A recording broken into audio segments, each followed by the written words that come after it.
Il se trouve aujourd'hui que personne n'arrive quand même à travailler. Nous n'arrivons plus à avoir de commandes.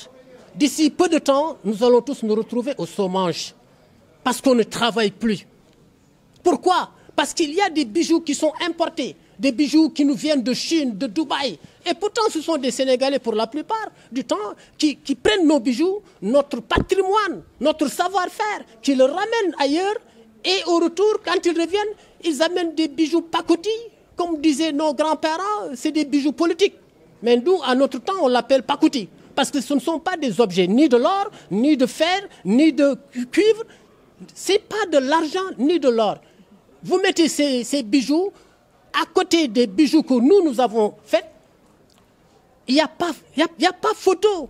L'autre, ça brille comme si c'était de l'or. Ça doit arrêter. Cette matière-là, l'État doit nous aider quand même à l'éradiquer, à rayer cela, le considérer comme si c'était de la drogue. Il va falloir que ça s'arrête. Cette importation des bijoux qui ne valent absolument rien doivent être considérés comme de la drogue. C'est de cela qu'il s'agit. Aujourd'hui, le président de la République, moi je l'avais entendu, lorsqu'il lançait l'économie du Sénégal au niveau du centre international Abdou Diouf, qu'il avait dit qu'il allait donner à ce secteur 35 milliards. C'est le chef de l'État qui l'avait dit. 35 milliards. Mais à notre grande surprise, on s'est rendu compte que c'était 25 milliards. On se pose la question à savoir où sont les 10 autres milliards. Parce que le ministre actuel, M. Ndiaye, annonce qu'on leur a donné 25 milliards. Et sur ces 25 milliards, ils n'ont distribué que 5 milliards. Il s'agit des fonds de Covid que je parle. Quand on veut aider une personne affamée, une personne qui a envie d'avoir quelque chose à manger, il va falloir y faire vite.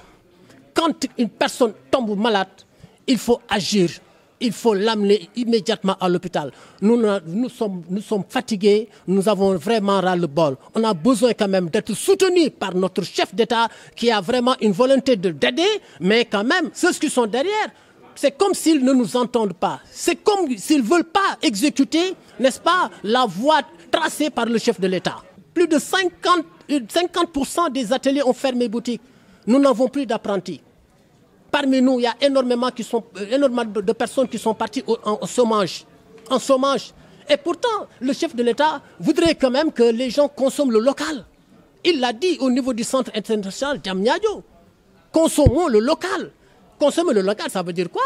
Laissons quand même ces bijoux importés, ou à moins qu'on le réduise à 50%, voire même 25%. Là, c'est acceptable.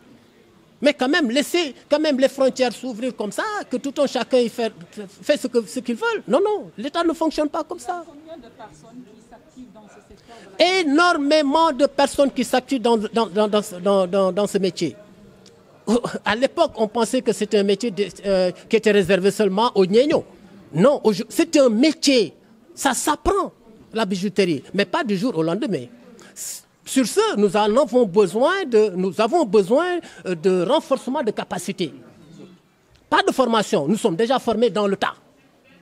Nous sommes suffisamment formés. Mais avec ces outils de dernière génération, nous avons besoin d'avoir des cours de renforcement pour quand même concurrencer le marché international.